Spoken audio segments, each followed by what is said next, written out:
go live. Hello. Welcome to our, it's going to be 10-minute portrait sketch session, and we will do 6 10-minute portraits and 2 20-minute portraits. So if you stick with us to the end, you can get to stay for the longer poses, and it's wonderful having you here. If you would like to, you can sketch with us on Zoom. You can, if you know the way, you can navigate your way there, and we can just sit and chat together as we draw. And today it's a special event. There's an exhibition opening in Antwerp on the 13th of May, which is a week from now, and I'll be going there, and there's going to be 30 artists exhibiting. I'm not one of them. I'm just going to hang out and admire great art. But I thought it'd be really awesome. I'm looking forward to it, and I thought it'd be great to sketch some of the artists who are going to be showing their work in Antwerp next week. So that's the plan for the next 2 hours, and it's great to have you here.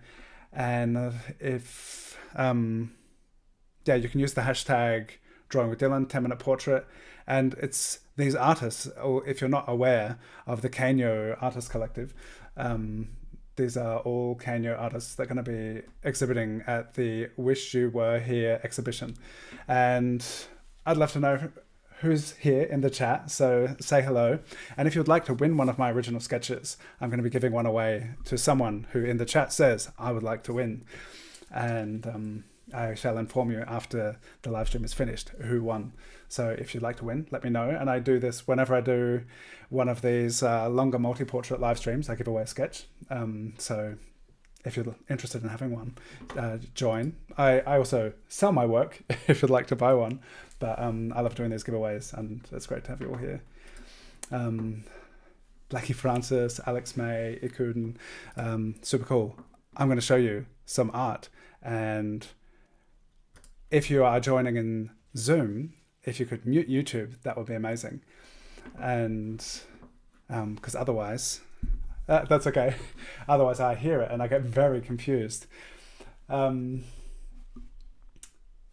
I've decided today I'm going to do some pencil sketching with this blending stump. I'm using a 7B pencil, and I've recently, in our Drawn Together episodes, I've been doing these are about 15 to 20 minutes each.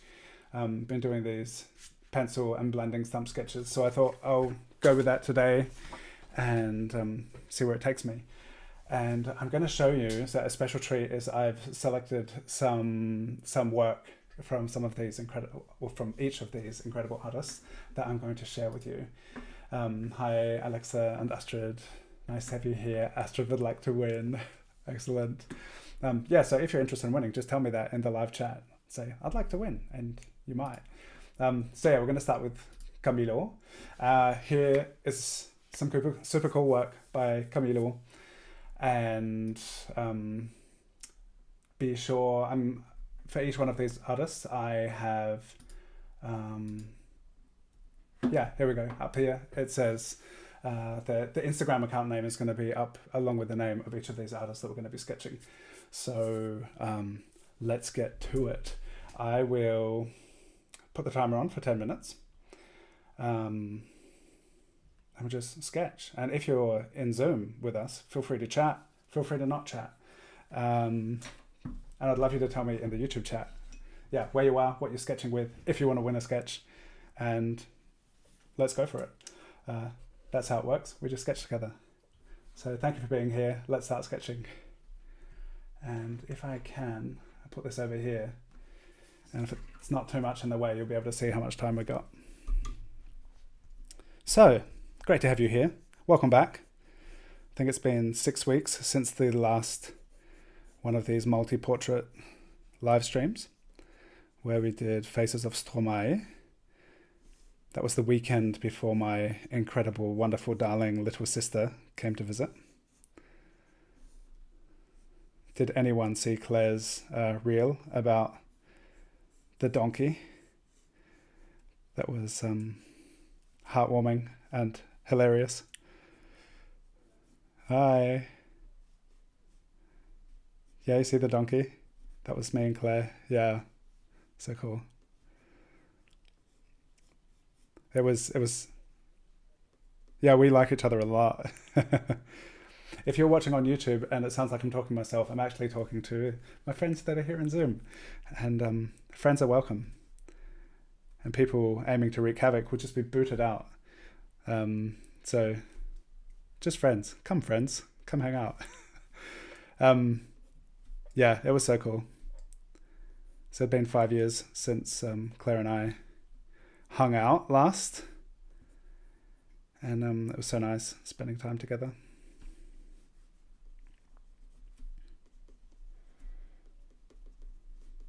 And I'm going to be on a live stream with Claire next week, which on Claire's channel. Claire has a YouTube channel as well about starting and growing a YouTube channel. That'll be probably Tuesday in the morning, German time.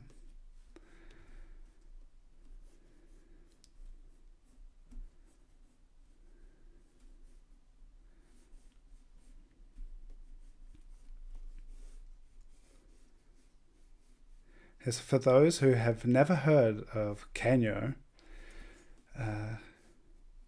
there is a wonderful, inspiring, meme-filled, chaotic group chat where people, although it's less chaotic now, there's it's become streamlined. There's a reference sharing group chat on Telegram where people post selfies of themselves for other people to draw, or of like still life.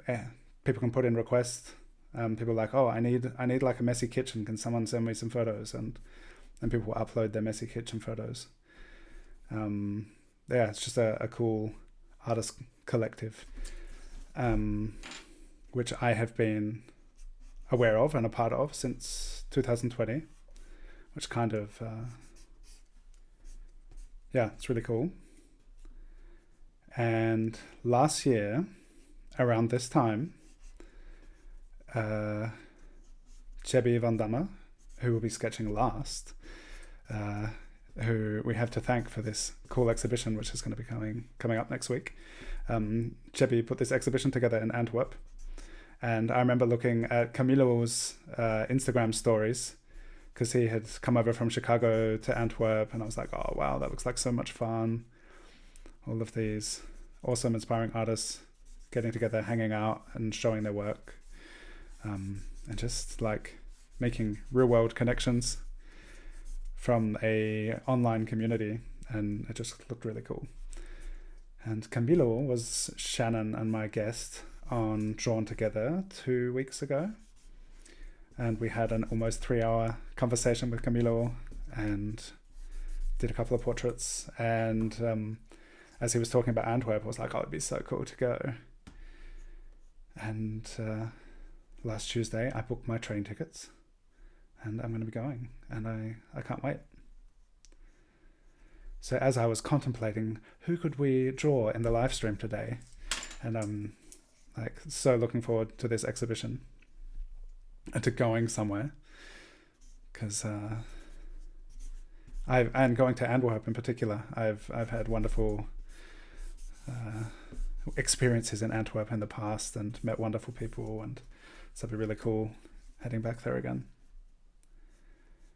If there's anyone from Antwerp in the chat, or anyone who's going to be at the exhibition, let me know. Or if you are watching the recording of this and you're from Antwerp, or you went to see the exhibition, then let me know in the comments. Yeah, it's going to be a proper kind of art pilgrimage for me and for many people. Camilo's coming over from Chicago again.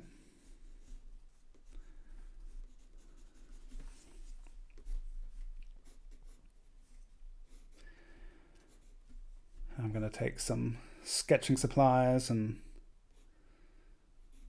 we'll see. Sketch people on the way. It's going to be like an 8-hour train journey.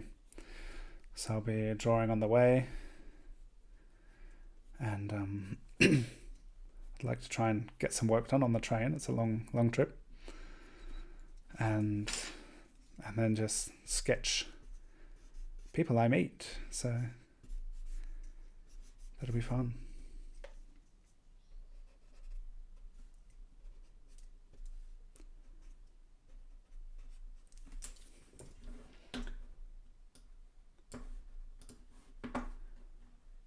Has anyone in Zoom been to Antwerp before?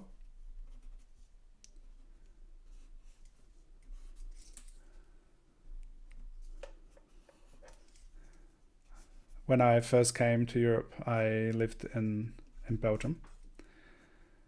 And I remember one of my first weekends, I lived in Tienen, or Tierlemont, which is, I think it's 50 kilometers east of Brussels. And one of my first weekends, I cycled almost all the way to Antwerp. I loved riding around in that fairly flat country. I cycled around a lot. And then when I started hitchhiking,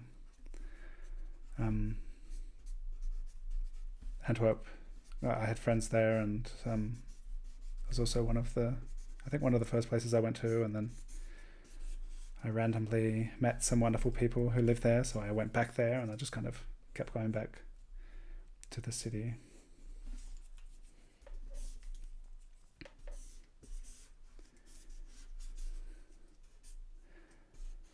And I've made some really wonderful friends who I've kept in touch with sporadically over the years.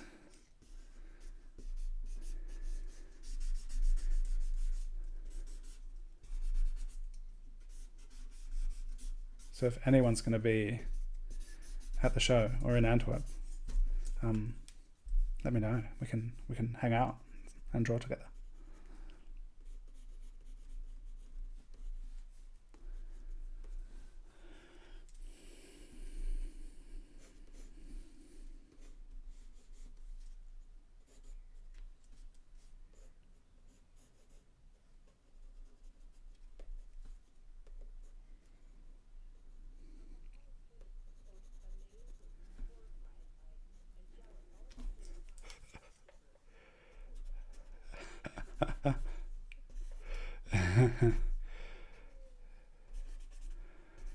I wonder if it's a learnable skill.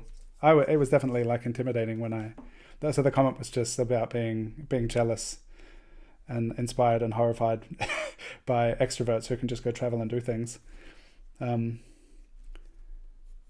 was when I first came to Europe, I was 21 and had never been anywhere, and it was definitely like intimidating, but it was so exciting.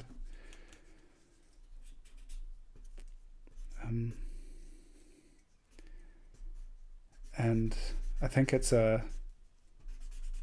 least in my experience, it was a learnable and skill to learn to be comfortable with it. Putting yourself into unknown situations and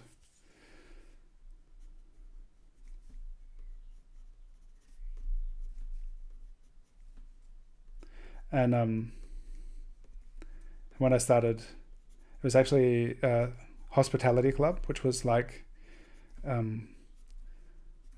predecessor of couch surfing, which many people probably know about. There was this internet forum place for people who would host travelers and hang out, spend time together. So this was like way back before Airbnb, I think. I don't know how it is these days. I think Airbnb kind of probably took over a lot of that couch surfing and stuff. But the idea of Hospitality Club was that you would actually get to meet the people. Airbnb can be really anonymous, but Hospitality Club was actually about having an exchange and staying with people, getting to know people. And on the one hand, it was just a beautiful way to intensify the experience of going to a place. And for me, who had very little money, it opened up the world to me, because it was just a hospitality exchange, and I could host people when I was at home, and other people would host me, and it was all free of monetary considerations. So that was really cool. Camilo, here's Camilo. Thank you so much, Camilo. At the end, once I've finished, I will go back through all of my sketches and have a look at how it went. And so if you want to stick around to see that, that'd be cool. And if you want to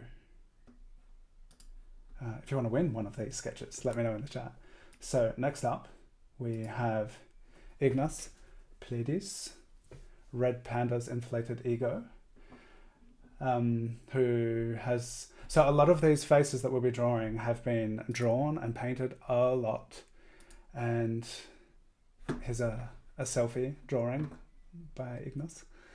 And like I have a print of a painting that Acrylophone did of Ignas, and that was something when I first discovered Carreño, that like, there was so many faces going around of people doing portraits of the same people. Hey, Yasmine is here, awesome, cool. Alex, yeah, Alex is going to be there, excellent. And yeah, Tsjebbe, so excited, and it's so wonderful that Tsjebbe has got so many amazing artists together to share their work. So, moving along to sketch number 2.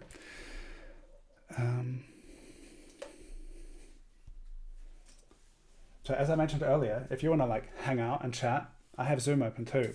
Sometimes, there is a Zoom link. There are like a couple of steps to get into it because we have lots of like trolls and forces of chaos who try to enter the Zoom room when I open it up in the live stream, but they get kicked out. And if you want, you could come hang out and we'll chat and be cool. Peter would like to win. You may win. Crystal, you're not really late. We've only done 1 sketch so far, so we still have 7 to go. You're right on time. Let's start our next sketch. If you have a moment in the chat, you could let us know what you're sketching with. I often just kind of, sometimes I'll decide like just before the live stream, like today, I was like, what am I going to do? And I have been enjoying this blending stump, so thought graphite was the way today.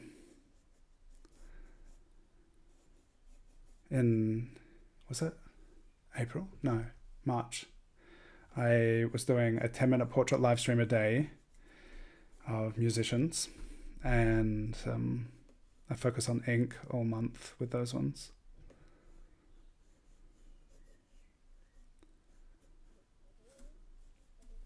Was it February? Maybe, yeah. Thank you for... Oh, wow, it's been a while. Yeah, it was February, because I did one in December. I did a live stream a day, 10-minute portrait. December, then I took a month off, and then it was February. And then there's just been so much going on, but I want to do it again sometime in the future.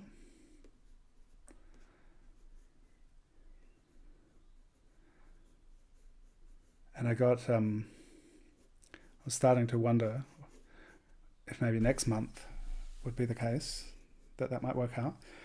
But I got a pretty interesting project, which I just found out about this week, which is potentially, I don't know how many, and of varying scales, but like, I think it might be like around 20 paintings, murals, in a big hotel complex. But not much is decided yet, but that could be happening. That could be keeping me busy soon. But that'd be really such a cool, exciting idea. And thank you, Said, for inviting me. Once I know more about that, I'll be able to tell you more. But at the moment, it's just been the first contact with this project idea. And it was really interesting because in our first conversation, I was thinking, oh yeah, I guess, I really love doing portraits, but I could paint anything really. And then my friend who invited me was like, well, you should do portraits. Just fill the place with portraits. So that would be interesting.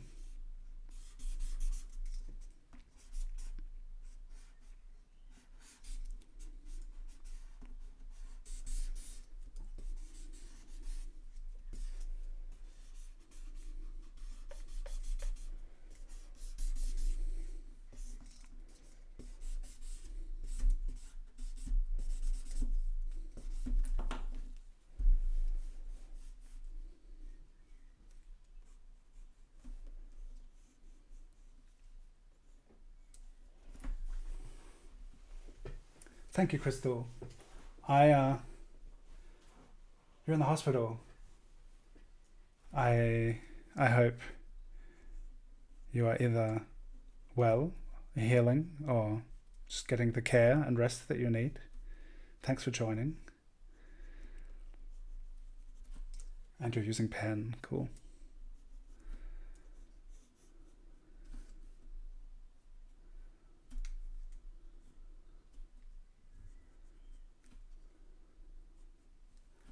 Alex, where will you be coming from to Antwerp? And Yasmine, you're in Italy, right?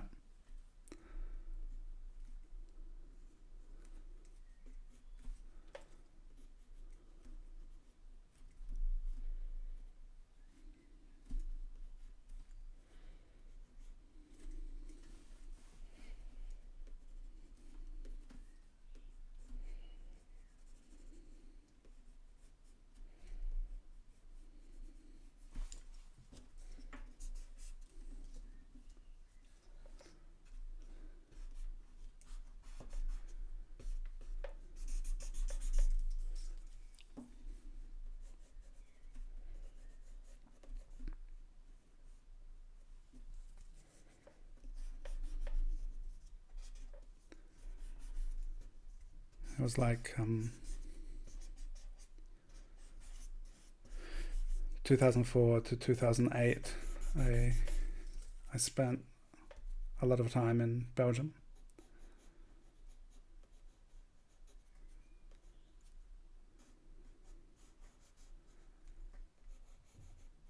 And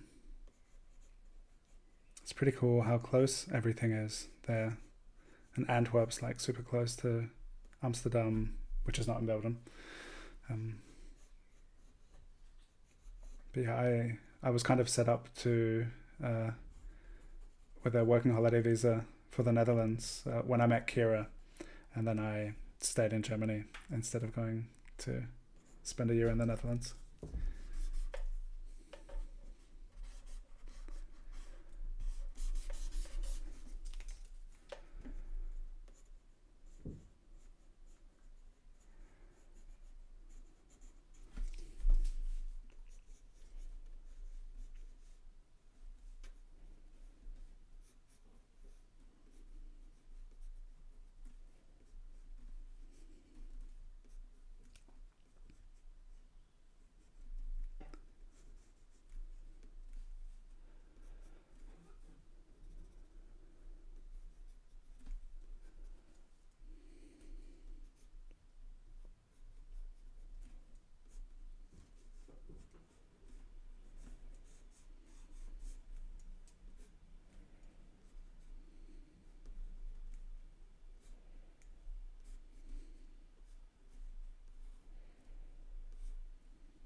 Today, our neighboring village, I live in central Germany, a neighboring village is celebrating its 1001st, how do you even say that, 1001 years of existence. And so there was like a pageant, a Dorfumzug, which is a fascinating tradition. Getting all the kids hyped up on sugar. They have like tractors pulling trailers around, and people are all just kind of. It was amazing weather, and it's just nice to see everyone get out and be together and see so many faces from the village and surrounding area. But this thing of like throwing. I have 3 little kids, and they just throw out all of these sweets, and all the kids go wild, and it's interesting. It's like, oh yeah. It's like, oh, thanks. The kids love it. Of course, it's a highlight. It's like, wow, just getting so much. Last year, I went to one of these events in the village where I live, and there were kids that had like It's kind of like almost Halloween style, like pillowcases full of sweets, and it's like, oh, and just like, bleh.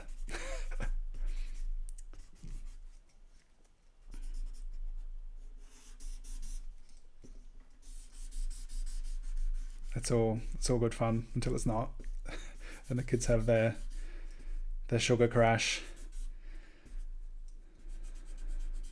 and go from oh, the parents when it's not their own sugar crash.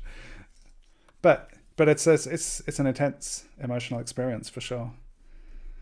Like the just and bearing witness to that shift from ecstasy to suffering.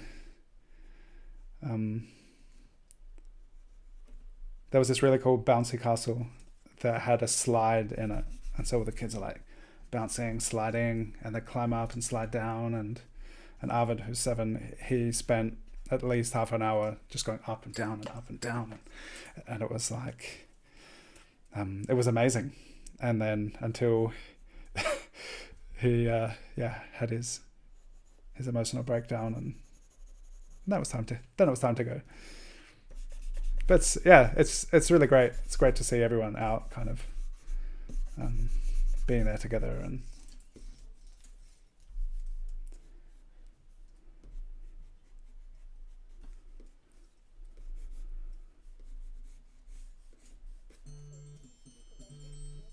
yeah, Hupfburg, yeah, bouncy castle. All right, that was our next 10 minutes. Cool. Thank you, Ignas. Looking forward to meeting everyone that are going to be sketching, apart from Aimee, who's not going to be able to make it. I think everyone else is going to be in Antwerp next week. Oh, Alex is coming from London and Yasmine from Italy. Awesome. Oh, Crystal, you're in the Lifebook. Cool. Nice. Kaleidoscope, which is also organised by Tam. It's coming up this year. I've been invited to join that. That's going to be fun. Okay. Yasmine, who is here in the chat. So good. Love these portraits. We're going to sketch Yasmine now. And so everyone who I'm showing you here, be sure to follow them on Instagram and check out their work. It's all so cool. So here we go. Next 10 minutes.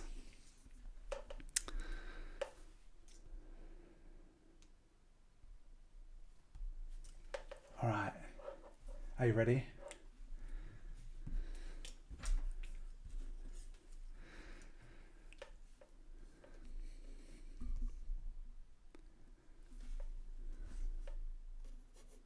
How's everything in Zoom? The video feed, does it look exactly like YouTube does?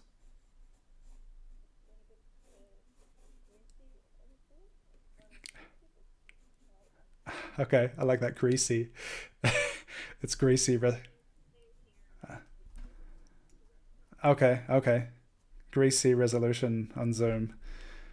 That's a nice description for it. Okay.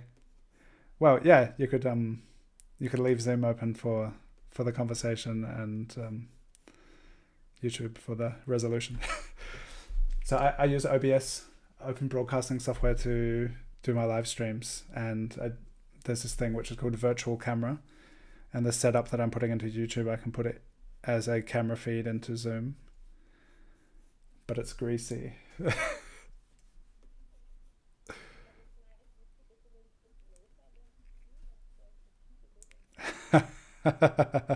Cool.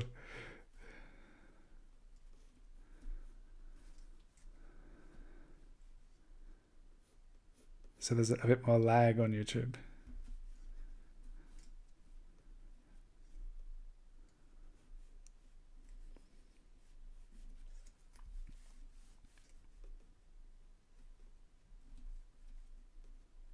How are you doing, Yasmine? You said you were, saw in your stories, feeling pretty unwell in the past week.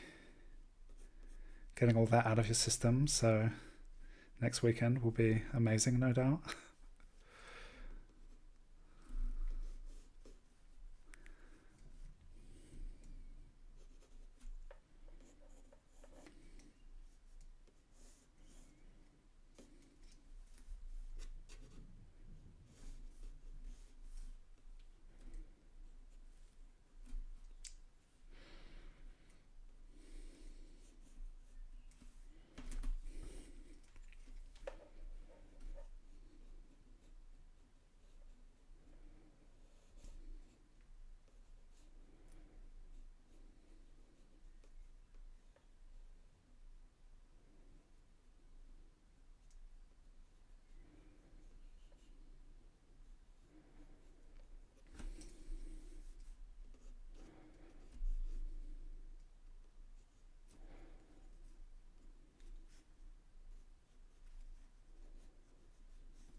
Yeah, so the last one of these multi-portrait live streams, Faces of Stromae.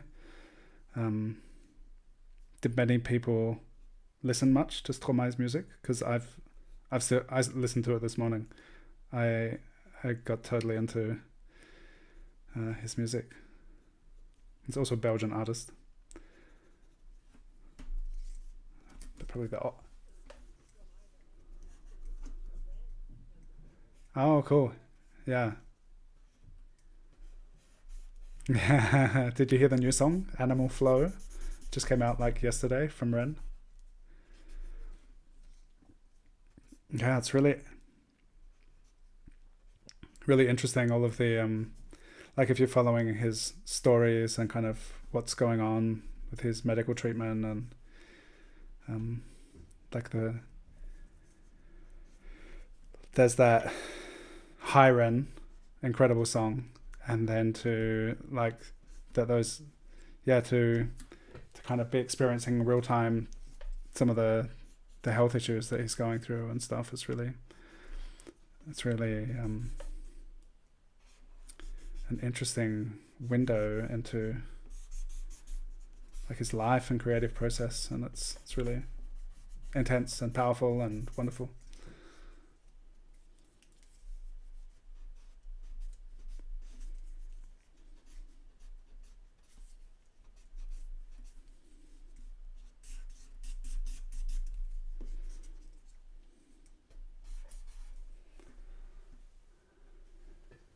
Cool, Yasmine, you're doing much better. That's great. Painting along. Are you painting, Yasmine? I a few weeks ago, Devi joined a sketch session and was doing like super fast oil painting sketches. I was just like, wow, kind of intimidating for me to paint in such a short space of time. I have practiced a bit with watercolor.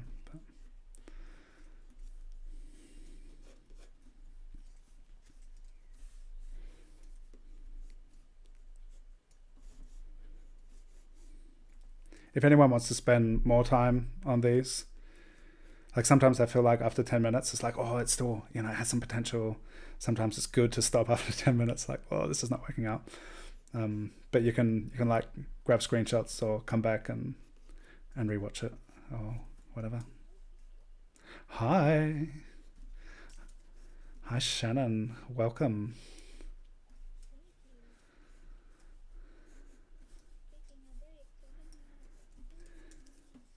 Cool. What are you working on at the moment?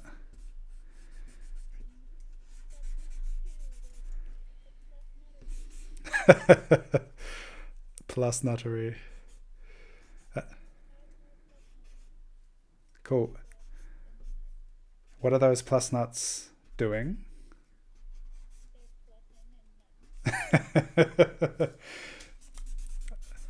Are they're holding the van together?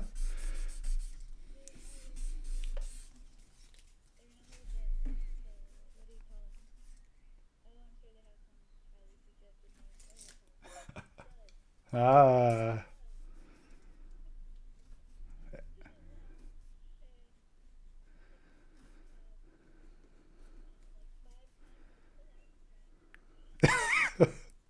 Wow. That, that's too much.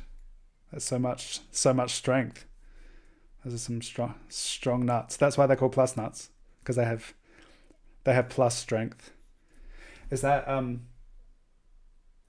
Brave New World where they have new? Is that the New Speak, where something is like? Is that 1984? Okay, yeah, where it's like plus good instead of great. Um, yeah, that's what plus nuts got me thinking about. Yeah,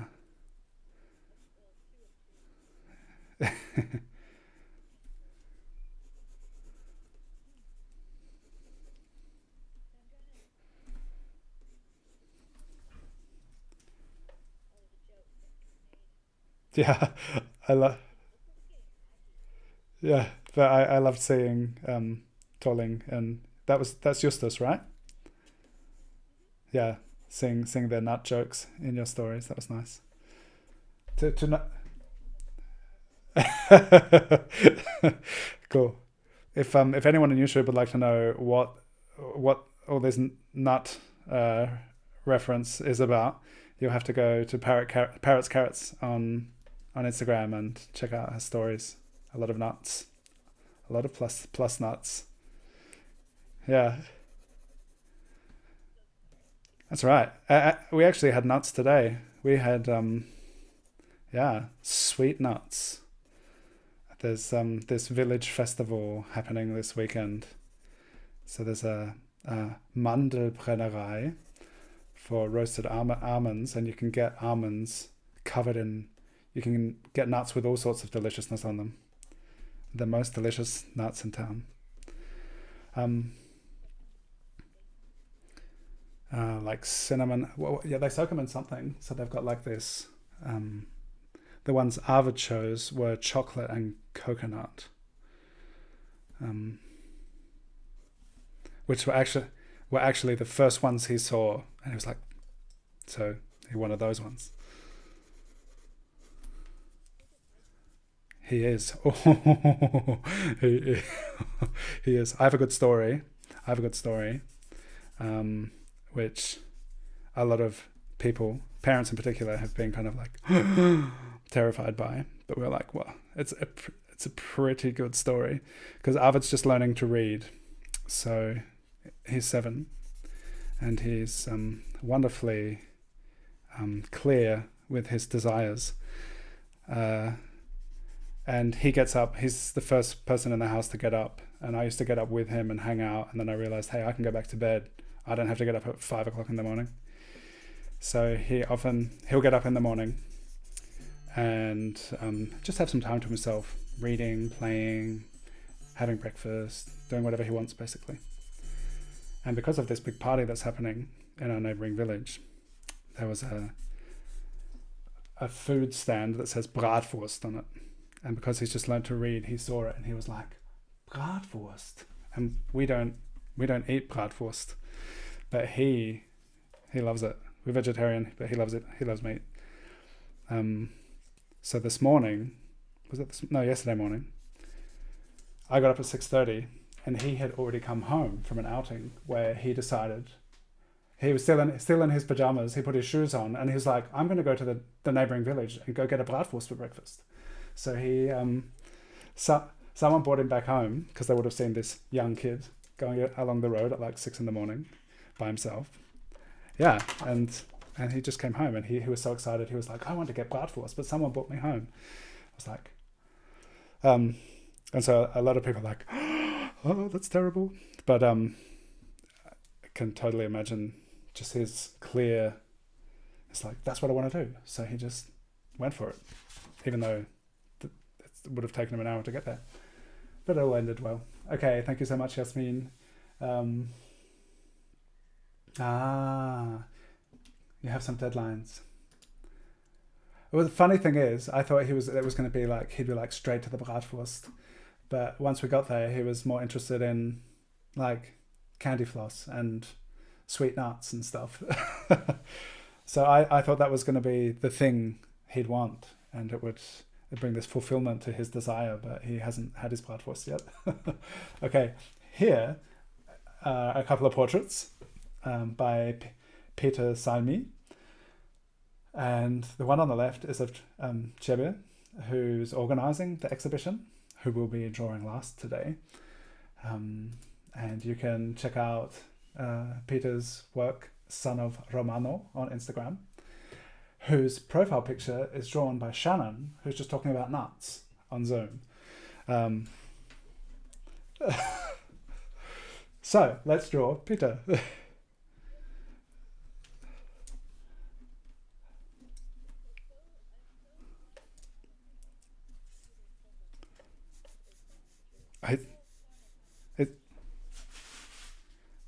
Yeah, it's such a good drawing that you did of Peter.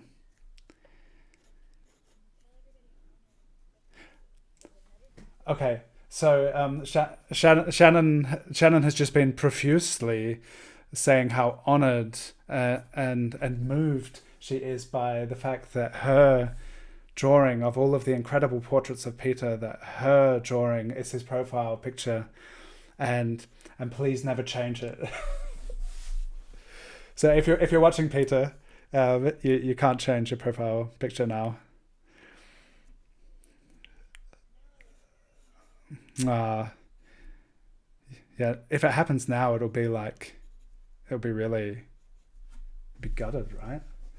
Like just now, after you're wrecked. So don't change it, Peter. It was very. There are. Yeah. That's not coming through to YouTube. That's okay.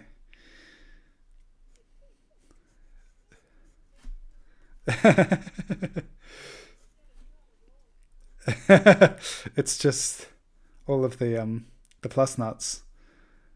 It's just seeped into everything.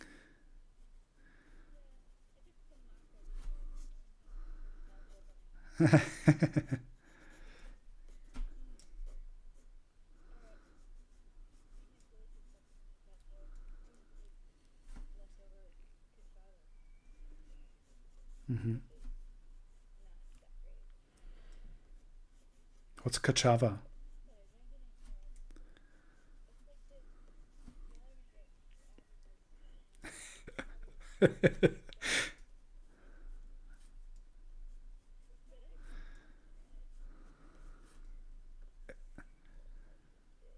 Okay. Has it got has, oh yeah. I've got mushroom drinks. They're delicious. Oh, I don't know. I'll have these two different ones. One is like immunity and one is focus.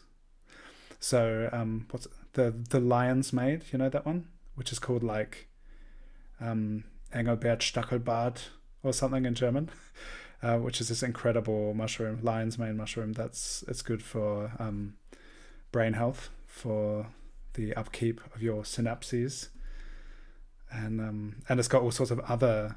It's got that in it, and it's got a bunch of other awesome stuff in it as well. And there's another one.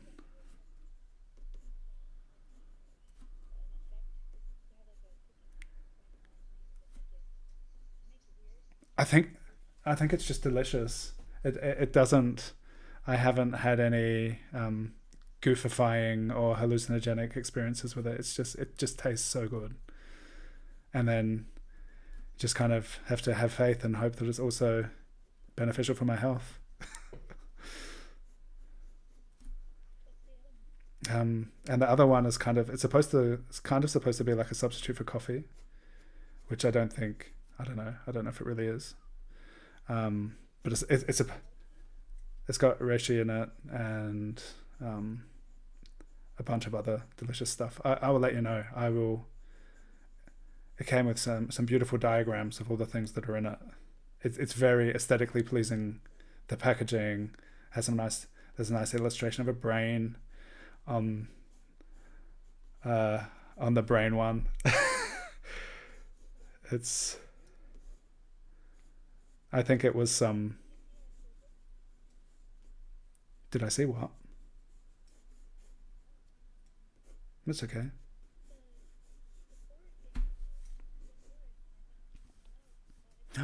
Oh, cool. Were they delicious?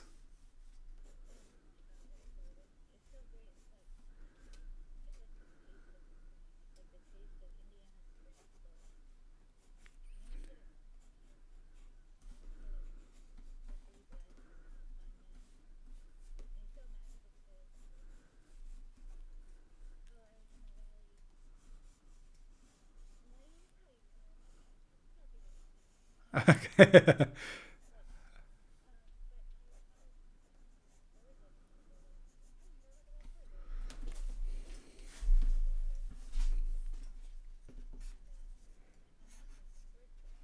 Oh wow, cool. That sounds like that sounds like a mushrooming tradition based in fear. That you it's a tradition not to tell people where you find your mushrooms, but it's good. It's good not to overforage things. So.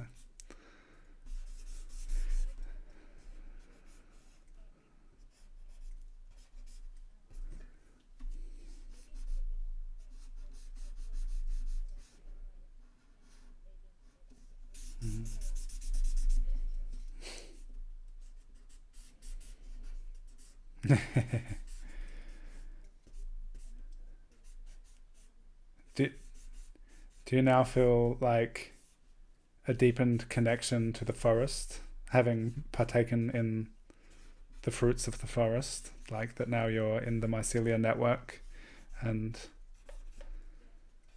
that must be cool.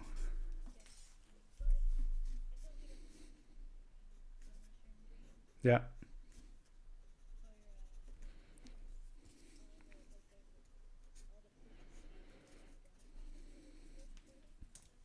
Mm,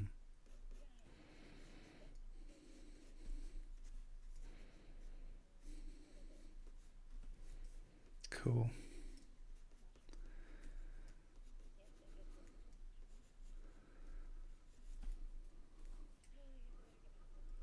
All right. Thanks for joining us.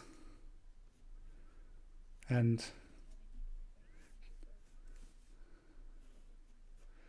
thank you. Have fun with your plus nuts.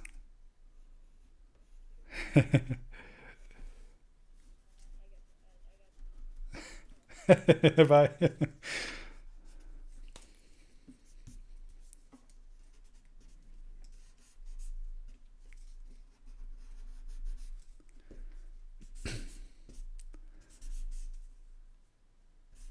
I made mushrooms for lunch today, and Arvid was really excited about them.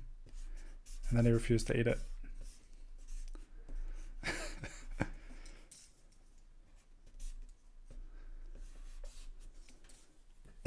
Alex said he's painting Peter right now. That's so awesome. I've done a drawing of Peter in the past. At least one.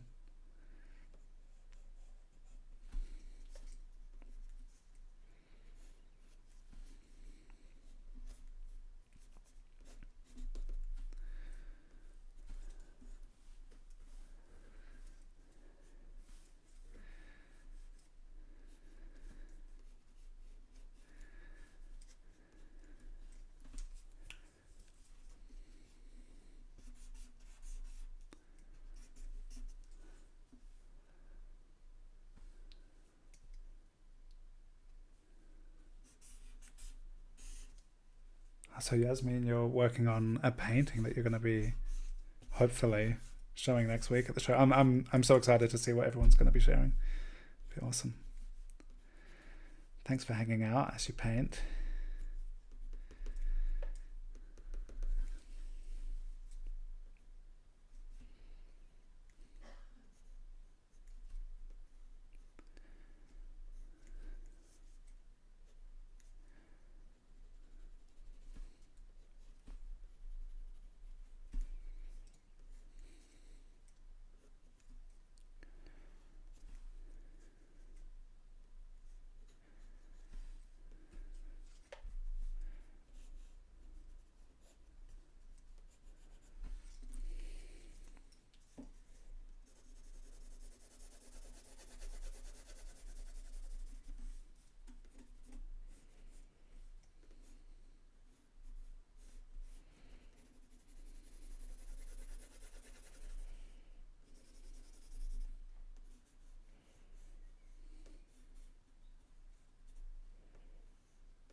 Right. 10 minutes up. Uh-oh. Feel free to return to it later. Or sometimes I've done my Tuesday weekly sketch sessions that I've hosted. Sometimes I've done 2-minute sketches, which are very kind of can be very minimal. And there's been something within that 2 minutes that's been like, oh, this is worth spending more time with. And sometimes it's cool to come back to quick sketches, and if there's like a seed of potential in there, to spend some more time with it. All right, thank you, Peter. See you soon. Next, we have Margo Wallace, Margo Sims on Instagram. Pretty amazing drawings, graphite work here. Margo taught in a recent, was it January? 30 Faces, 30 Days with Sketchy. So it was really cool to gain a bit of an insight into Margo's process there. These are so cool.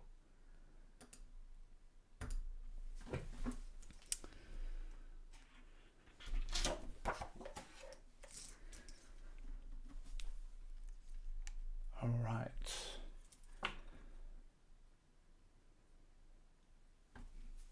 So after this, we'll have one more 10-minute portrait, and then we'll do 2 20-minute ones. And as I've mentioned a few times, Alex says, now I know I'll never be his profile pic, because Shannon has expressed her depth and of gratitude at having Peter's prized profile pic drawing. Okay, what was I going to say? Yeah. Oh, I was going to say that I've said a few times, if you'd like to win one of these sketches, you could. And you just tell me in the chat, hey, I'd like to win. And you can win. And there are only 19 people watching right now. The odds are pretty high that you'll win. And of those 19 people, not everyone has said they want to win. So let me know. Just let me know in the chat. All right, 10 minutes. Let's go.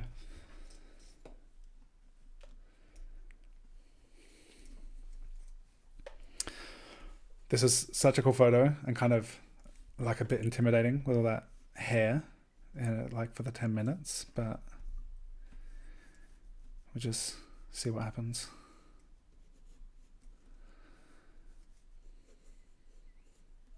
Hair and hat. Yeah. Those peak caps are challenging.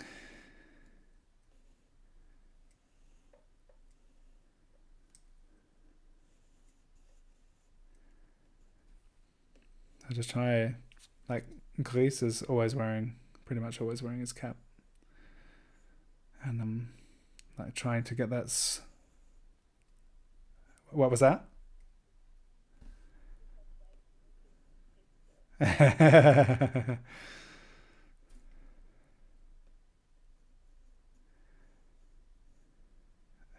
It's a special honor to see Grease without his cap.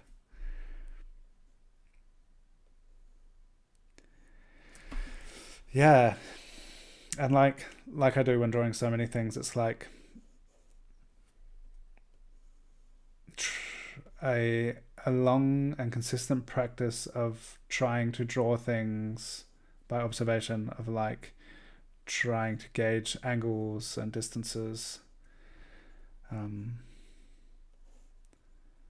to try and get that shape right, because it's kind of,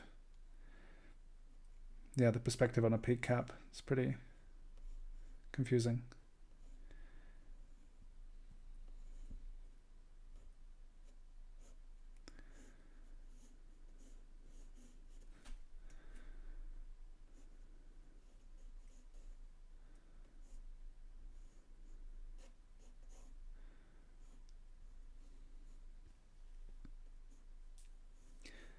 If anyone is interested in getting into the Kenyo group chat, you could send me a message and I could send you the link. You need the Telegram app. And I knew Sketchy, or which is now known as Museum by Sketchy, the Museum app, which is another really wonderful place for sharing reference and finding inspiration, and pretty cool. And Canyo is like a really, like a bit more like a noisy version and less organized, but there are just so many great reference images in there, and so many incredible artists sharing their work and sharing their faces for people to draw.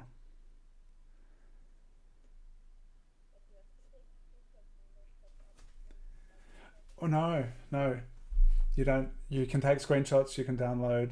There's you can, so there's this thing, at least on an Apple, on an iPhone, there's, if you tap on the little icon for the chat, it takes you to a different interface which shows media. There's a tab for media, files, and if you go to media, it will show you just all of the images. And then you can scroll through just the images, because there'll often be conversations which, like, if you just want to dive in and find a good image and there's like people sharing memes and joking, and you may just want to kind of bypass that and go straight to the images. And so you can just navigate the images, but you can't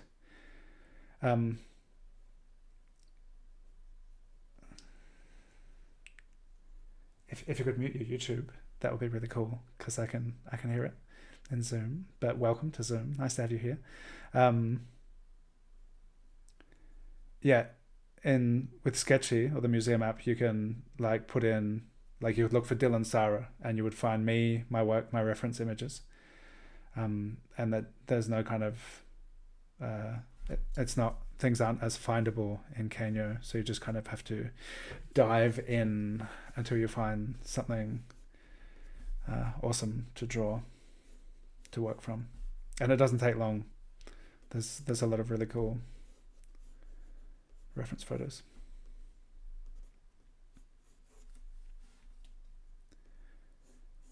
And there are multiple Canyo chats. So there's the Trash Talk chat, there's the Arc Talk chat.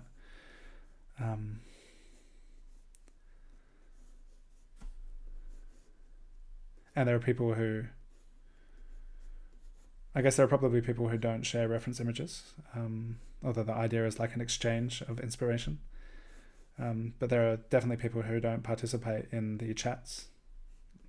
And sometimes it can be kind of pretty random, or yeah, just like a chat room, like an old school chat room where people just chatting about stuff.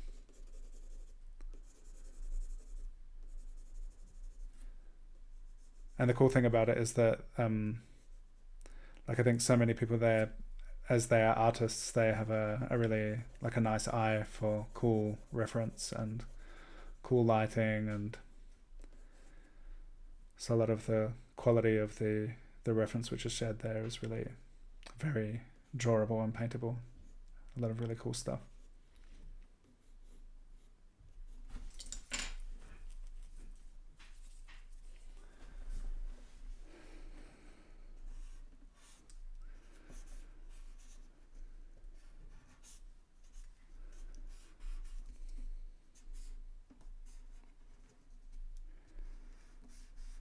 And I realize that a lot of the guests so far that we've had on Drawn Together, which is our Draw Along Long Pose podcast conversation that we have on Thursdays, Shannon and I, a lot of them have been Canyo connections so far.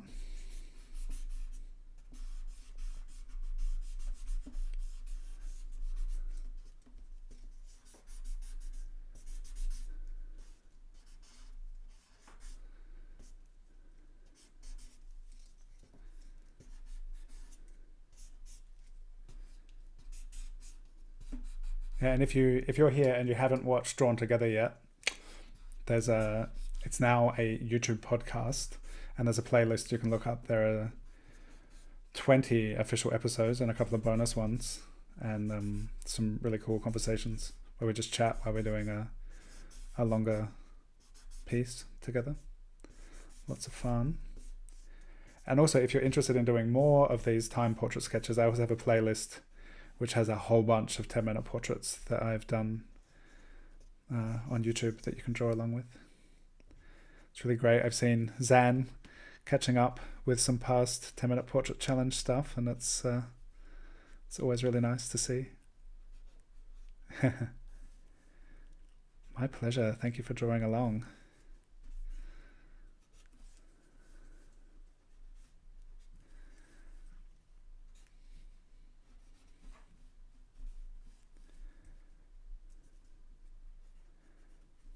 And that's something that I've found I've enjoyed a lot about Carreño and Sketchy, is you see, like when you see a lot of artists with their own take on the same reference.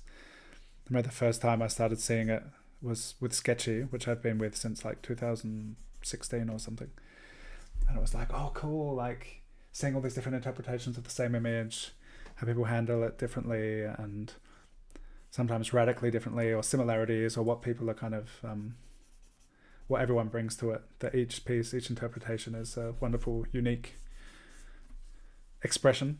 And it's been so much fun with my live streams, like doing that we hang out and draw together, and then seeing what everyone's done afterwards. So yeah, thank you for being here and just hanging out, drawing together. And if you're posting on social media, you can use the hashtags I put on the screen, drawingwithdylan and 10-minute portrait. And you can tag me and each of the artists here that we're drawing. I've got their Instagram tags up. You can tag them as well, because a lot of them said they're looking forward to seeing what people draw.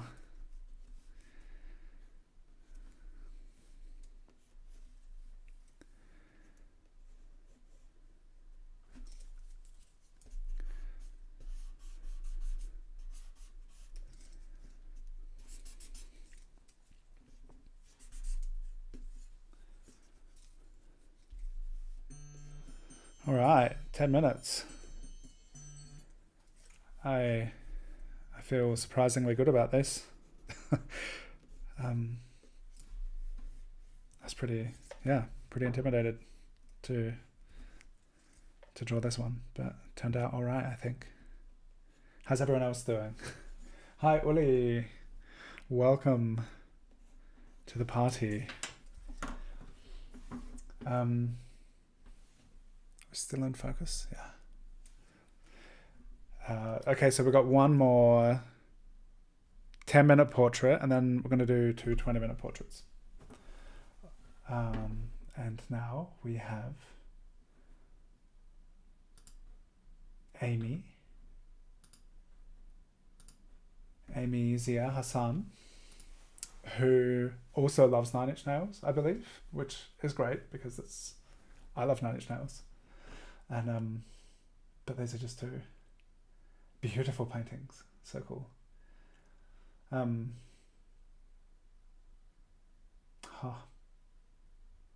So nice.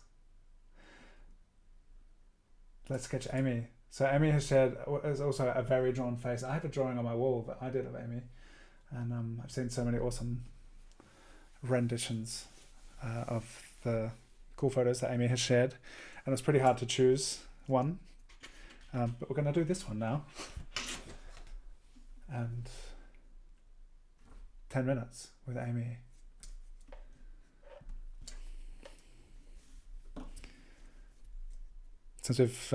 Since everyone's warmed up, can now add a hand into the portrait, or you can just leave the hand out as you like.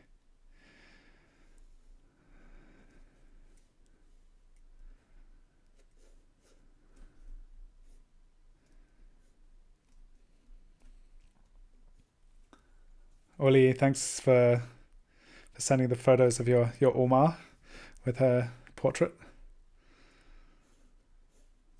That was very sweet.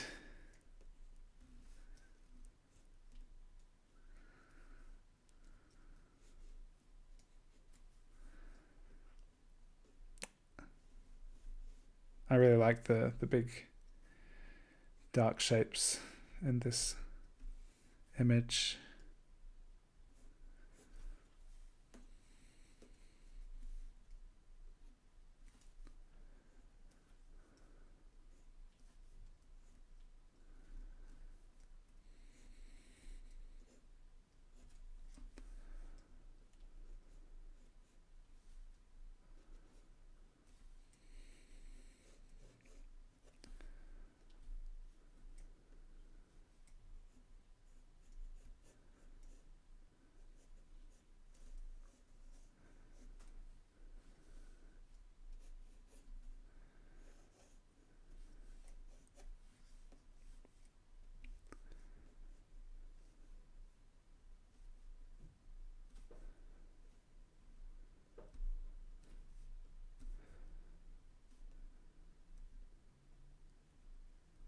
It's interesting using the graphite compared to a lot of the ink 10-minute portraits that I've done. Like just that the ink is so direct. Like you have this immediate contrast and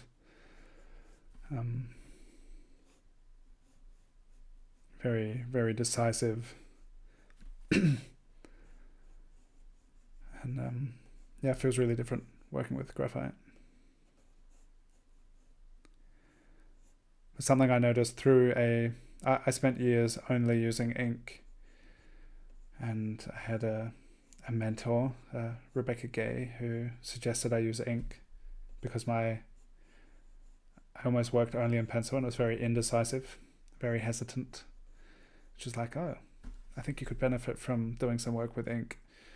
And then I just used ink for years, and it was interesting. It was a 30 Faces, 30 Days challenge, which was a pencil challenge. And I was like, oh, that's interesting. I haven't really used pencil much for a long time.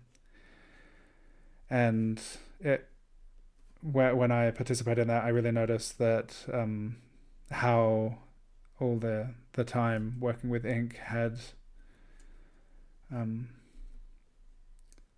lended a different approach, decisiveness, a lot less like erasing, less hesitancy with the pencil, but still as a medium, it's very, very changeable. So it's always like has this different kind of feeling to working with ink. But it's interesting just seeing across medium how like working with ink can influence working with pencil. And I guess I found it most strongly with ink, I guess. But I guess any medium that we work with may, can be influencing. Like I feel like it's a cumulative thing, and there's this crossover of effects and experiences and things that we learn working with different media, which can inform our process and flow into different things, different projects.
It's interesting the reference, I think, compared to a lot of other references of Aimee.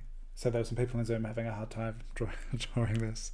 It's I've noticed it a few times recently where they like there's very subtle value changes. So here, like a lot of it is this like mid-tone in the face, and I also notice it's like kind of harder to find the form where things should be, and when you've got really clear shadow shapes and stuff, kind of higher contrast, it's easier to find your way around.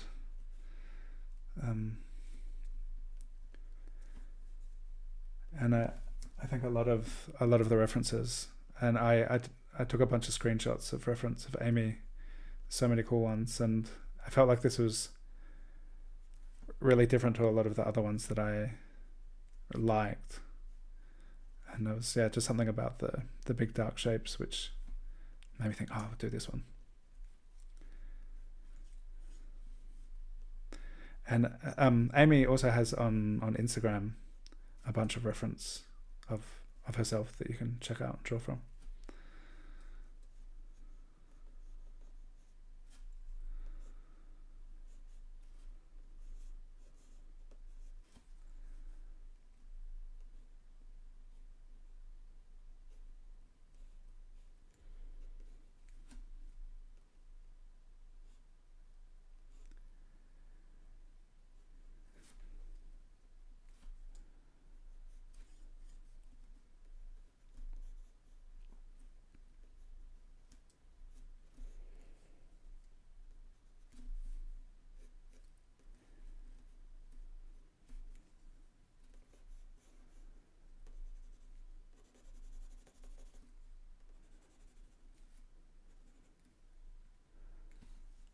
It's interesting. I feel like the glasses are almost invisible, and in this other drawing I've done, there are a lot of really helpful glasses, like big bold frames, and these are like almost not there. It's really interesting. Yeah. So it's I like how glasses can really be a great support and orientation. And in this case, they're not. Not so much.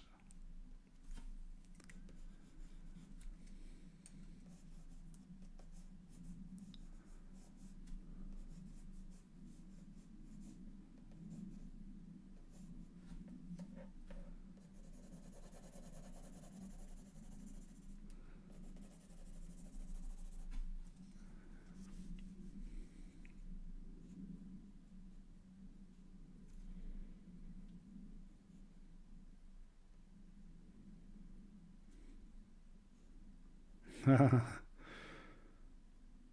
thought this phone case said frog, but it says forg.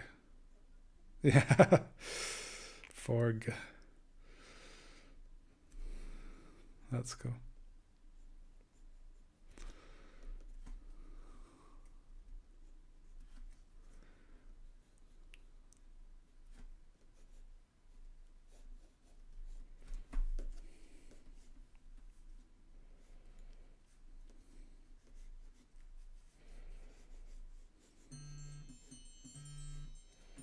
All right. So moving along from that challenging reference. Thank you so much, Aimee. So cool drawing you again. We're going to do 2 20-minute portraits now. And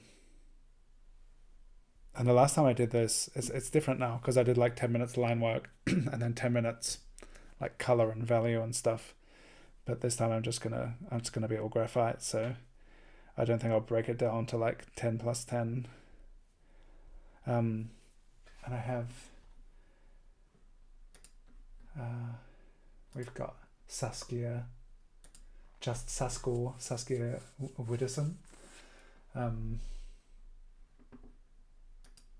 who is a super fun artist who has done some amazing murals and really cool reels. Like Saskia teaches herself how to paint, I think, and it's kind of like just a fun kind of just been entertaining following Saskia on social media, watching as she learns to paint, teaching herself painting, as we all are, I guess, but it's just been delivered in such a fun way. So thanks, Saskia, for being our muse. All right, 20 minutes. I like the shadow shapes in this one. So Aimee was like a lot of mid-tone, and here it's like some really clear shapes. Yeah, cool, Yasmine. Yes, she's my favorite. OMG, yes. Yeah, Saskia's so cool. So as I've mentioned a few times, everyone's Instagram handles have been here.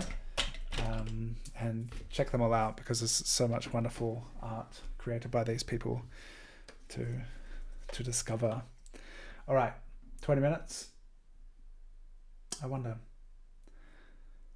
I still, when I do these time sketches and I have more time, often when you have more time, it can kind of, I have noticed myself that it just kind of, sometimes I feel like I get less done when I have more time. Like I settle into it, it's like, I got heaps of time, and it's like, oh, what's happening? So when I do these longer ones, like now, following on from the 10-minute ones, I want to start with the same kind of approach. You can all do whatever you want to do, but I still want to kind of have this like loose start and then see how it goes, and if I tighten things up or like what's going to happen. But I still want to, take that kind of energy of the quick start and then just kind of build upon it. So that's what I'm going to do. What are you doing? What's everyone drawing with, actually? I think I asked earlier, but pen, I don't think many people answered. And by the way, if you'd like to win one of these sketches, tell me in the chat, and you might. All right, let's go. Barbara, you still here? Yeah, what was that plant? What's the plant with all of the dewdrops at the tips?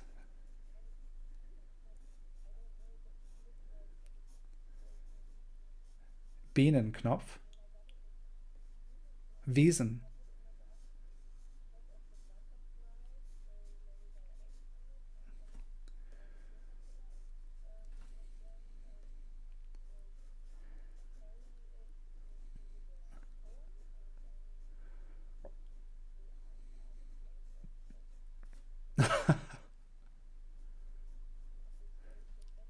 That.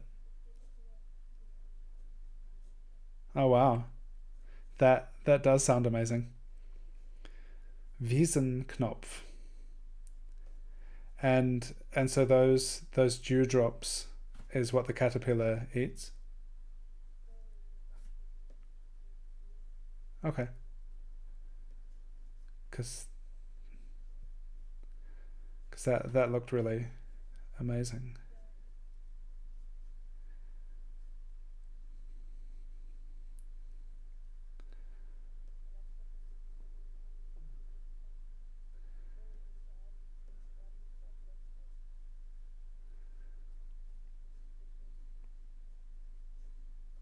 Yeah. It is. It's really special in the morning being outside.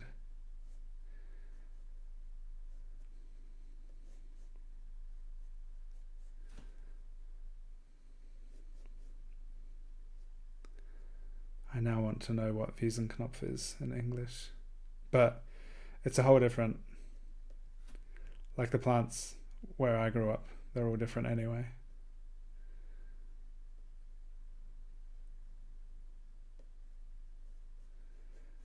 So, for those who are on YouTube, just heard about Wiesenknopf, which there is a caterpillar which feeds on it, and so the caterpillar somehow gets ants to carry it into the ant nest, and then the ants feed the caterpillar somehow.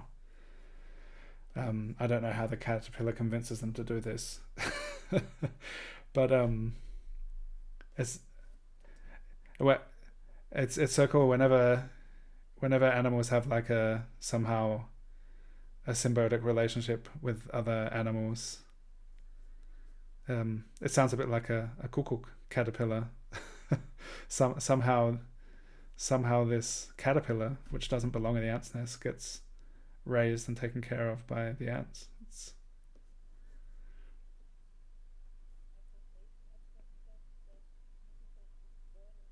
burn it. Okay.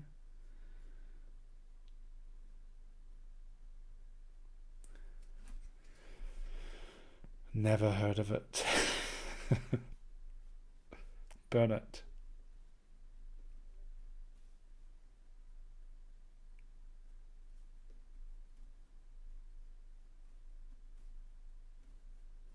Oh, I love these shadow shapes. Like this kind of, I think this kind of thing is classically enjoyable for me to draw. I don't know how everyone else feels about the reference they select. It's interesting to see what we, or to recognize what it is about images that we are kind of drawn to, whether it's in viewing them or what we choose, what references we choose to work from. And I love these kind of really clear shadow shapes.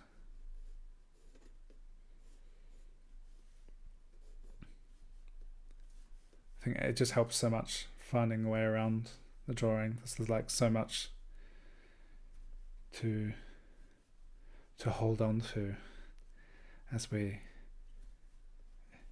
yeah.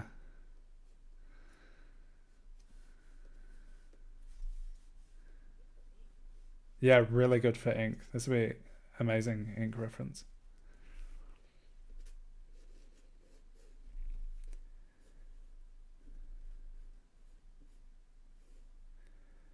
I had a fun phase with ink. I think probably largely inspired by Mike Mignola, the creator of Hellboy, who's an incredible comic artist. That he handles his shadow shapes really interestingly, where he just like block in, and it's a big shape will just be like completely black, flooded with black, no detail in the shadows. And there'll be like little light highlights and stuff, but just such a wonderful graphic simplification. And as I was kind of, I think the first ink pieces, after having the advice to try working with ink, I think they were really, I didn't like them at all, so they're pretty terrible. And then finding the process of simplification, like having really clear reference to work from, and those kind of big clear shadow shapes that became so helpful. And then trying to adapt that kind of approach to be like, okay, just flood the shadow with black.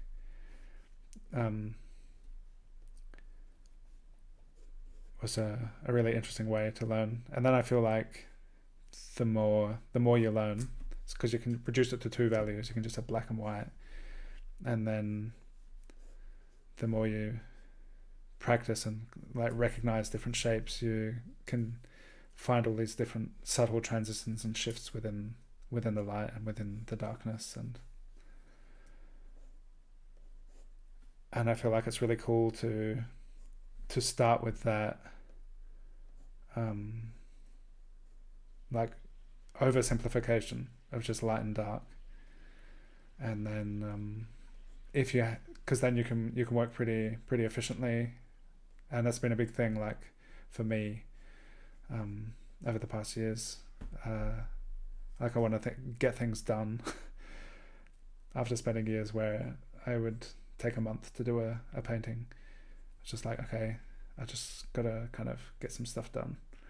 And having that choice where you can be like, okay, I'm going to simplify it, that's it. But then start to, if you have more time, to expand into all of the subtlety and variation within those forms. This is interesting. So I have kind of like almost the first 10 minutes just been doing that kind of shadow mapping, figuring out my shapes and stuff. So it will almost be like a 10+10 drawing. But now I'm going to start smudging.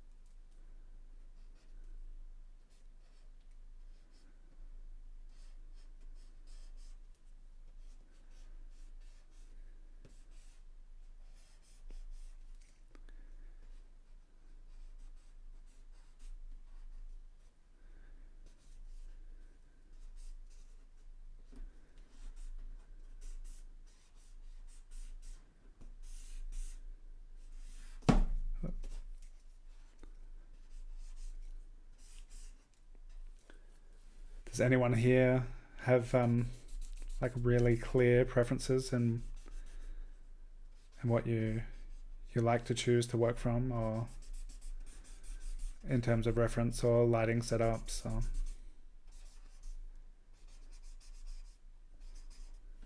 yeah, I found it fun and beneficial to do kind of like 30 Faces 30 Days, or like Let's Face It, where there's these kind of art challenge classes where different people are teaching with really different approaches. And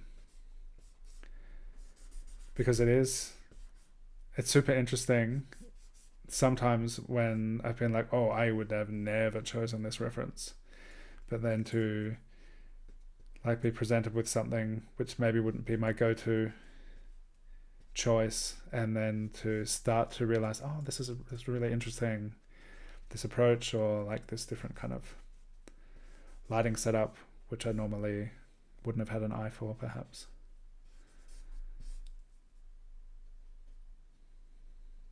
So definitely it can all be fun, whatever it is.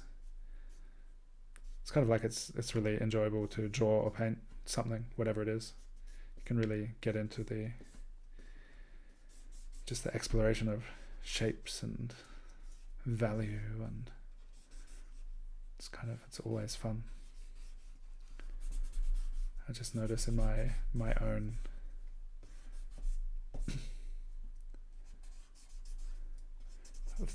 I guess, yeah, learning particularly that ink approach, that I guess I found references what I felt really fit that process really well.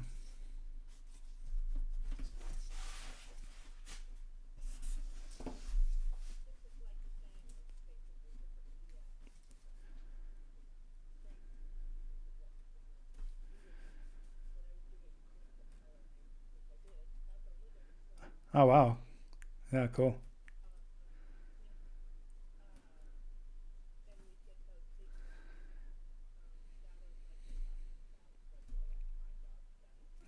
Yeah, yeah.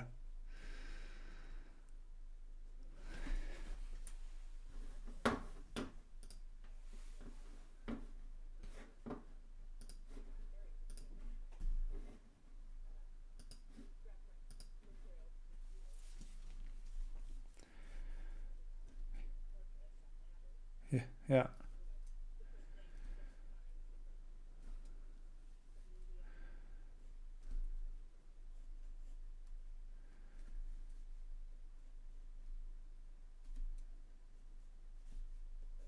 That's cool. So you were, because there's pencils, ink, and color in comics, right? So you would have pre inked work to then color into. Or was it?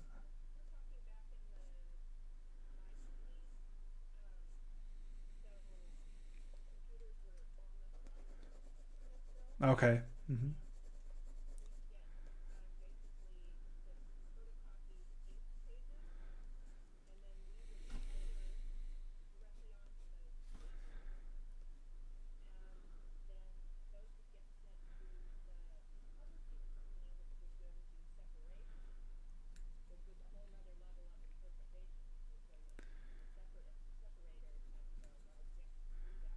Yeah, yeah. Yeah, yeah. Interesting. Yeah. Yeah, so you would like color something and then it would not be printed the way you colored it because it just wasn't possible with that printing process. So, interesting.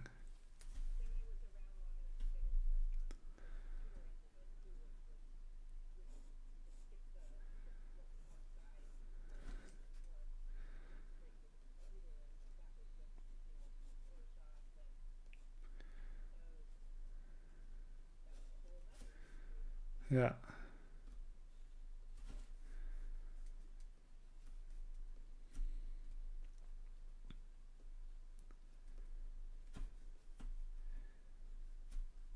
Yeah, it must have been through the technological development of the yeah, it must have been so much happening in comics throughout the years. Like I remember seeing the shift in things. Um, the first comics I got were like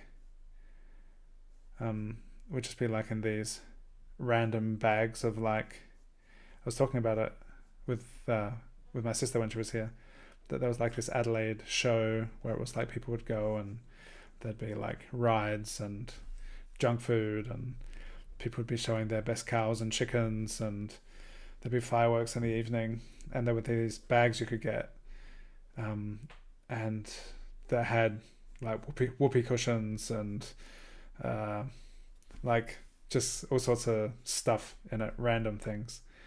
And I remembered talking with Claire about it that I think some of the first comics I got were from these bags, and that would be like a lot of Marvel comics, but like really kind of like older, outdated, um, like not the current ones. Um, and so then I would just get this random selection of old comics, and I loved it. It was so cool. Unfortunately, there would be no sequential. It would just be like a little piece of a story. I wouldn't be able to follow a storyline. It would just be like, oh, this one thing happened in this comic, and then I. It's not like when you're actively collecting comics, you can follow the storyline. But it really kind of got me into the art, and I was really kind of excited by it back then.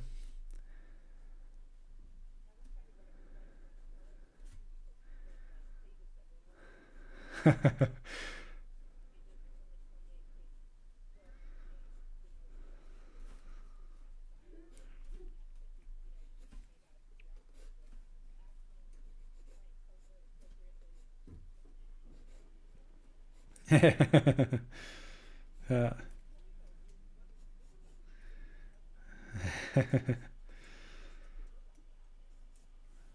yeah, cool. So, so it's like non-sequential storytelling.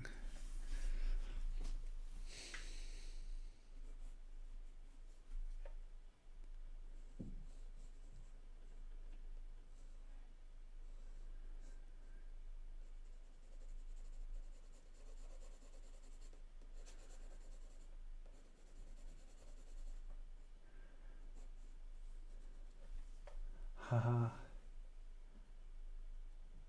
Black Sad. I have Black Sad right here. Um, Yasmine. Black Sad is so cool. And my 9-year-old wants to read it all the time, but I used to just let him look at it, but then I realized, oh, I don't know, I'm not sure. There was a phase where I can look at whatever he wanted, and I have all this kind of like so some of the like Spectrum illustration annuals and some pretty like dark weird stuff in it. And then I think he was getting nightmares from looking at some of this fantasy art and stuff in comics and stuff. So I kind of censored my bookshelf. So because he was just not sleeping well, it's kind of these images. He's quite a sensitive kid. I remember like I didn't really get bothered by anything. Um, so yeah, Black Sad is up here, and he would often be like, "Can I read Black Sad? Can I read Black Sad?" Now I kind of wonder when would be the right time for him to to read Black Sad again.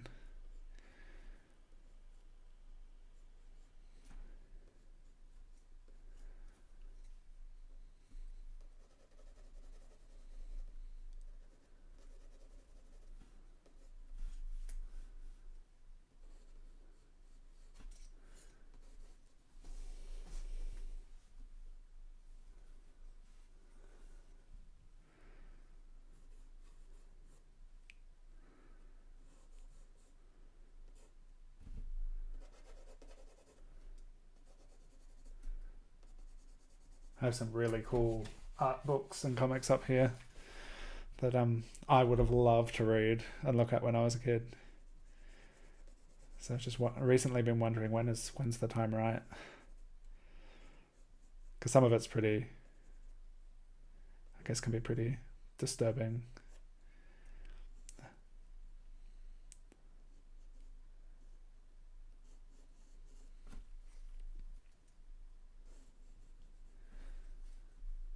I also, Kira and I used to play this card game, Magic the Gathering. Since we have kids, we haven't really played it much together. But the illustration in Magic the Gathering has inspired me so much. So many amazing artists working on this game. And I just recently started playing with Icon. But I've also kind of like censored the cards. It says on it that it's like recommended age is 13 and up. It's such a cool game. But there's a lot of horror cards, basically, because there are these different colors of magic, and the black cards can be pretty gruesome. But I kind of made a couple decks that we play with, and he's pretty excited by it. And it's interesting, like the experience of challenging topics, and whether it's in kind of film noir style detective animal mystery with whatever adult themes it entails, or whether it's zombies in a card game or whatever it is. It's like, when is the, like in storytelling, it's interesting to be confronted with these things because you get to go through this emotional experience and journey without having to suffer actually.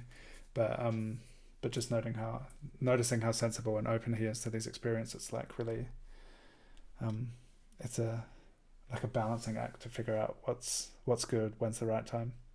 All right, that was 20 minutes with Saskia, and that was fun. That was I don't know, I feel like pretty different to all of the other ones so far. And here for our final sketch of this session. And in case you didn't hear earlier, well, here's some work by Tsjebbe Van Damme. Tsjebbe is the organiser of the Wish You Were Here exhibition, which is opening on the 13th of May 2023 in Antwerp. And I can't wait to go there and see some of this amazing work and meet some of these amazing artists. And here's Tsjebbe, and yeah, let's draw this. This is going to be our final reference for this session. Another 20-minute pose. And Tsjebbe's been putting so much work, I guess, into curating, putting this exhibition together. So thank you so much, and I can't wait to meet you next week. Let's do this 20-minute drawing.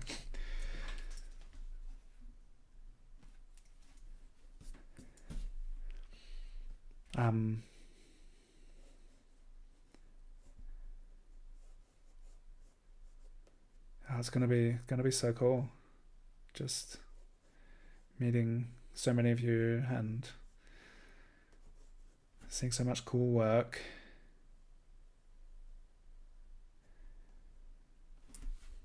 I live in a close to a city in Germany which has a population of like 150,000 people, which is a lot of people, really.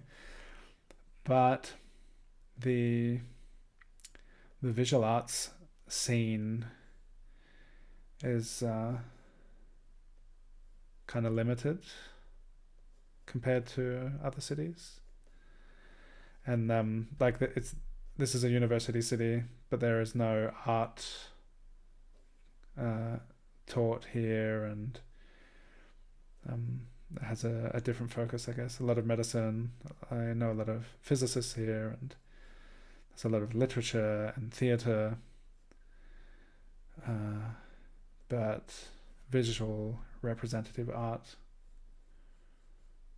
it's just less of it than there are in some other places. So I started actually my weekly drawing sessions as a live event with the vision of bringing together people who want to draw in this city, because there didn't really seem to be much on offer. And did that for 3 months, and it was wonderful. And then the first lockdown came, and then it all shifted back kind of online. After having been in my I felt like an online cocoon, my online art education, and a lot of what I was doing was online. And then I finally felt like I'm ready to step into the physical world and meet some people and do some stuff. And then, it only happened for 3 months, and then I had to stay home. And so, yeah. But it's interesting. I have though, in the past, there are some really amazing artists that live here and work here as well, who I've had the pleasure of meeting and becoming friends with, but it's just pretty limited. Like, there's no life drawing here. I used to host life drawing from our flat before we had kids, because there was just no place to go to life drawing in this city. And so I think it's going to be really fun just hang out with a bunch of people in the real world who I love all of this online stuff, and I'm so thankful for it. Like, with the kind of limited options where I live, it's so wonderful being able to have this online exchange and practice together, and it's so convenient that we can just do it from wherever we are. It's awesome.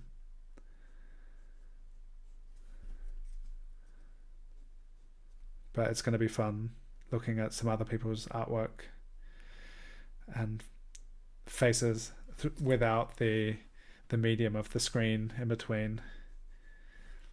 That'd be cool.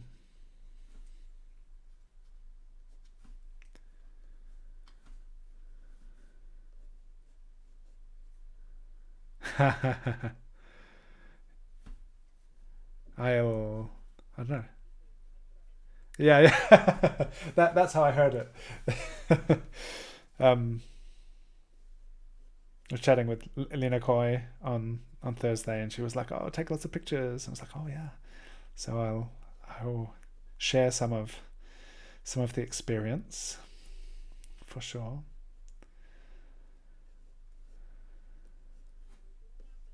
Yeah. It hasn't happened yet. It hasn't happened yet. I'm not there yet. I could be lying. But I don't lie much.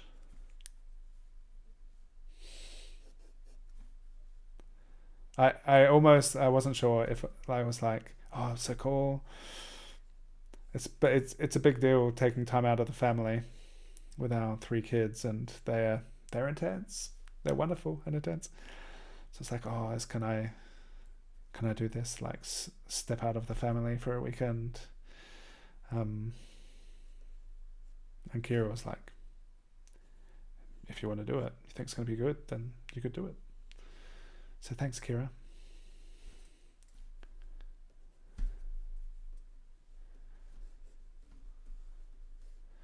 I sketched Tsjebbe, I think in 2020, maybe 21,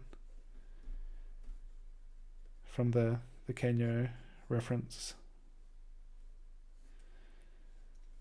chat.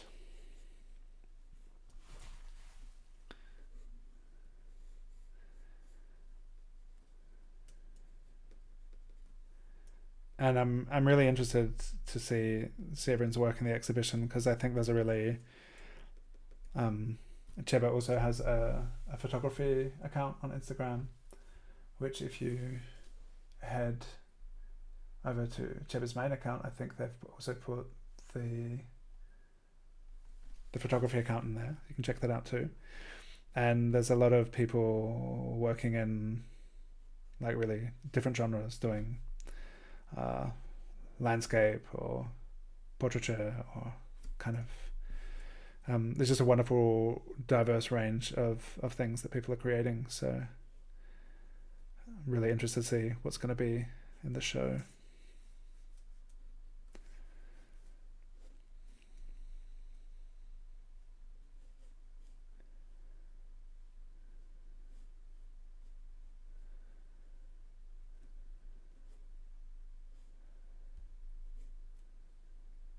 And when I looked into the date, when Camilo was like, hey, yeah, you could come to Antwerp, I was like, could I? And it's like every other weekend there's stuff happening. And it's like, oh, it's meant to be.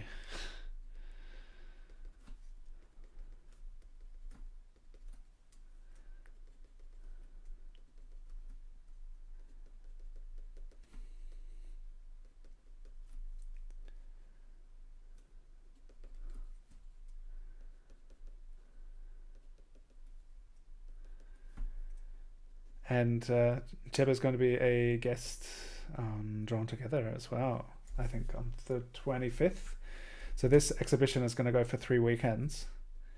And before the final weekend, we're going to have a chat on Drawn Together. So that'll be fun. Be able to talk about the experience of organising such an event. And yeah, really looking forward to that.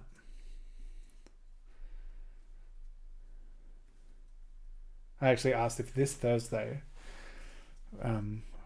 spontaneously would work, like before the opening, but it's all a bit too tight, which is totally understandable. And I'm going to have to get the train really early Friday morning.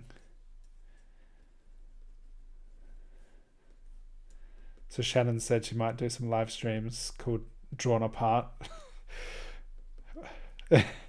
while I'm gone, which I thought was also a really cool title for a live stream episode.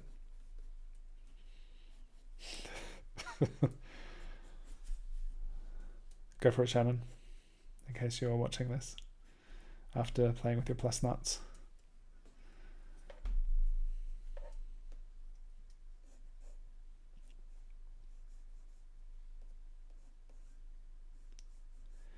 So I mentioned on Tuesday that last weekend I was chatting with a couple of people who are lovely and do interesting things. One of them is a philosopher, and one of them is an astrophysicist who has discovered planets. And he lives in my village. And I went to an event in 2019 that Manu, the philosopher, had organized, and René, the astrophysicist, was speaking there. And I was thinking, these two characters would be interesting to have as guests on Drawn Together, to talk about,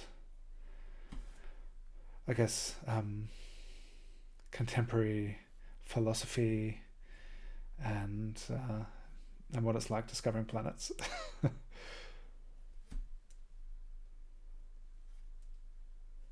So there's also potential upcoming guests.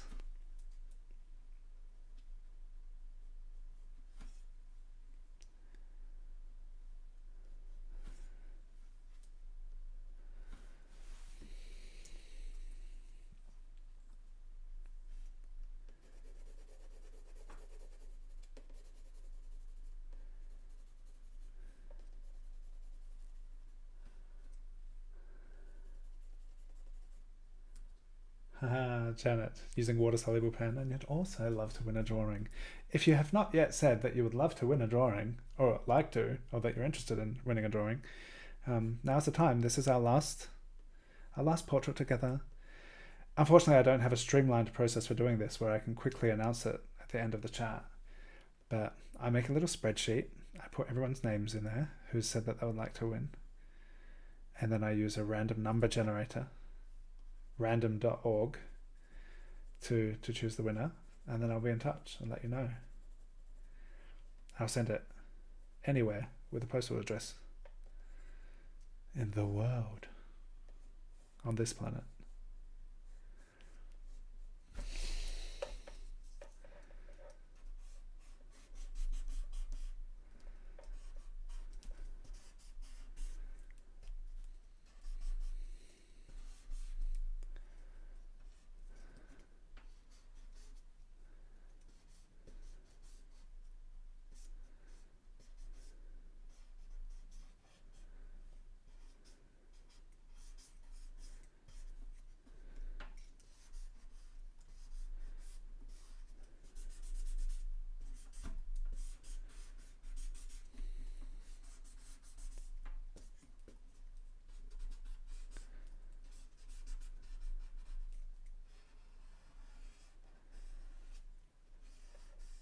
If you have been drawing along, I'd love to see your work. So if you're tagging, you tag me and tag each of these artists if you like, but for sure tag me.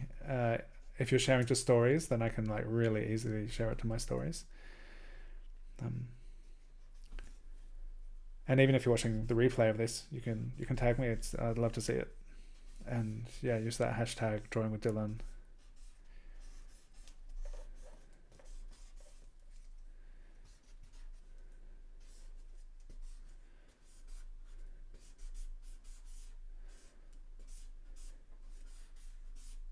If you don't win a sketch but would love to have one, theoretically, everything's available for sale. I just don't have a streamlined process for how to buy my work. People have to really, really want to. And ask me. I've been thinking about, thinking about somehow making like a shop. I have such a big stack of sketches now. And though I love them all, I'd also be happy for other people to have them. It was really funny talking with Lena about on Thursday about loving our drawings and our work unconditionally as we would love children. And I was just about to say I love them all, though I love some more than others. But like each one should be, loved equally and unconditionally.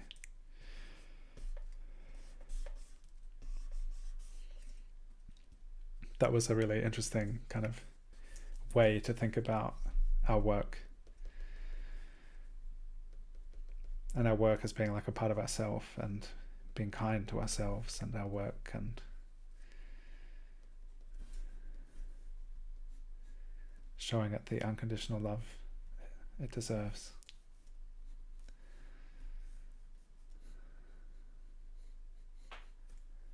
Which I know is not always the case.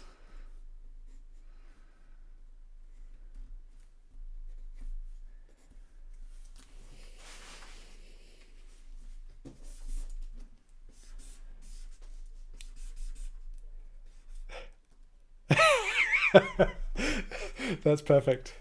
Yeah, some of this work is badly behaved.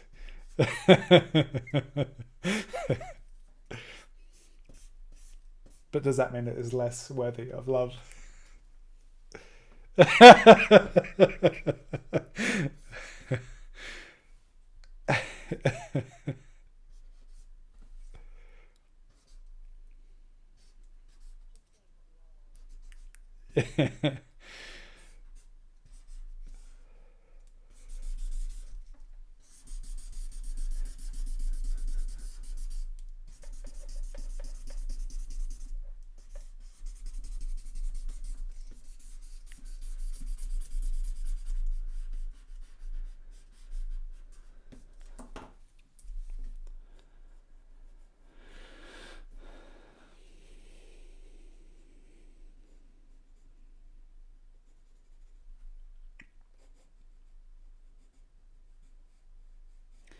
It's interesting, the the kind of affect our own, whatever's going on, our own mental state, what's happened in the day. Like, I often find, what I was thinking was just like what effect it can have upon the creative process. And sometimes I've sat down to make something and it's just like, it's not working out, and then it's best just to do something else. But I often find when I'm doing these timed portrait sketches, it's just like, just switch into this focus mode of operation, that when everything is just kind of open,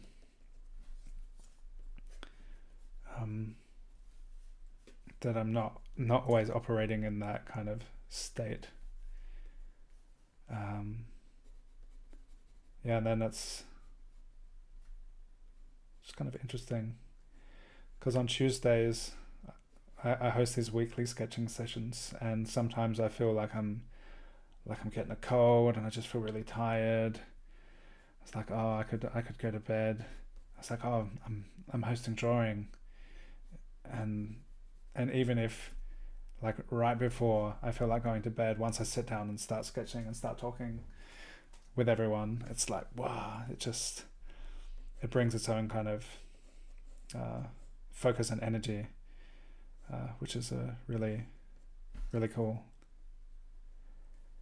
And at least in my experience, I've found that when I sit working alone, which can also be really wonderful. I love listening to audiobooks or music, and but it's a really different kind of focus and energy that comes to it. And sometimes it's badly behaved. But sometimes yeah.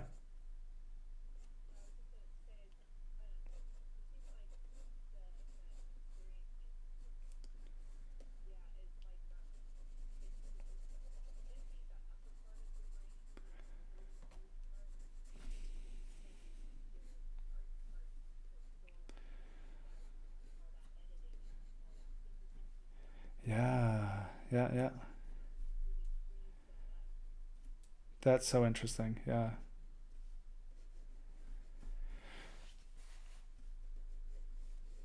Yes. So the observation was there that if the wordy part of your brain is busy, either with talking, and I've been practicing that a lot with these live streams and sketch sessions, that talking while drawing, or listening to. I've often found it really interesting. I can really absorb podcasts and audiobooks while I'm drawing from observation. It's a different matter when I'm like problem solving, like a compositional stuff, or doing some illustration work or something. But if it's like the composition's figured out and it's drawing from observation, then I can really take in words. So that's an interesting kind of observation, that if that part of the brain is busy with that, rather than free to judge what's happening in the drawing. I don't know. It's interesting. Sometimes I wonder, like, I've had phases where I'm like, maybe would I be like more present and more focused if I listen to less books and podcasts, be more present with the actual task at hand. But it just feels like I just love that I'm able to take in information as I'm making things and learn so much. And that was 20 minutes with Tsjebbe. Thank you so much. I cannot wait to see the work of all these artists. If you are not yet familiar with them, if you have met someone new throughout the course of this live stream, check them out on Instagram. And if you're able to come along to Antwerp in the next month, so I think it's each weekend for the next 3 weekends, this one not included, this exhibition, it will be open, and I can't wait to see it. I'm going to flip through my drawings so far now. Ciao, Guru Nadan is here. This is a 7B pencil. It is not 2B, it's 7. I love dark, soft pencils. Here we go. I get close to the camera, but you just can't read it. Down here, 7B. I'm going to flip through my sketches here. And if you would like to win one, then say that in the chat. And now that drawing time's finished, as I browse through these sketches, reminiscing upon the last 2 hours, yeah, I'd love you to let me know how was this sketch session for you? Did you have any favorite drawings that you've done, or something that was particularly challenging? Any insights gained? Whatever you want to say in the chat, light up the chat with all of the things you want to say. Or if you have any questions, feel free to ask questions as well. Like what pencil? It's a 7B. Thanks, Alex. I'm glad you enjoyed it. I had fun. Felt good doing these drawings, being here together. Thank you to my friends in Zoom as well for the conversation. So here we have Saskia and Tsjebbe, the two 20-minute portraits. And Aimee and Margo.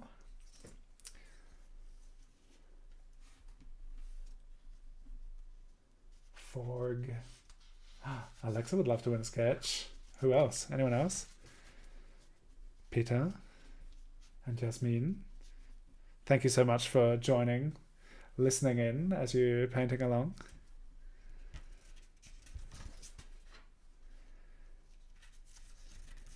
Ignas. Red Panda's Inflated Ego is one of my favorite Instagram account names. Red Panda's Inflated Ego. And Camilo. Oh, and that's my sister, who is not one of the artists who's going to be exhibiting in Antwerp, but there she is. Those are the sketches that I did. I would love to see yours.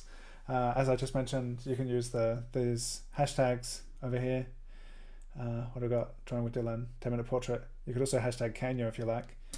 And I put the names of each one of these artists, people in the description. I will also add timestamps, which I could have mentioned earlier, but if you want to go back to a particular portrait, you'll be able to jump straight to it. And it's been super fun. So thank you all for being here. And I look forward to meeting some of you in Antwerp next weekend. And it's amazing how fast 2 hours can fly by. It's always amazing. So thanks everyone. Okay, here we go. And last chance now to say in the chat if you want to win a sketch. Astrid likes the first one. Yeah, it was starting good with Camilo, right? Cool. I will end the YouTube stream and then I'll say goodbye in Zoom to my special friends who came to join me in Zoom. So thanks everyone. See you next time. I'll see you in Antwerp. Thanks, Barbara, Janet.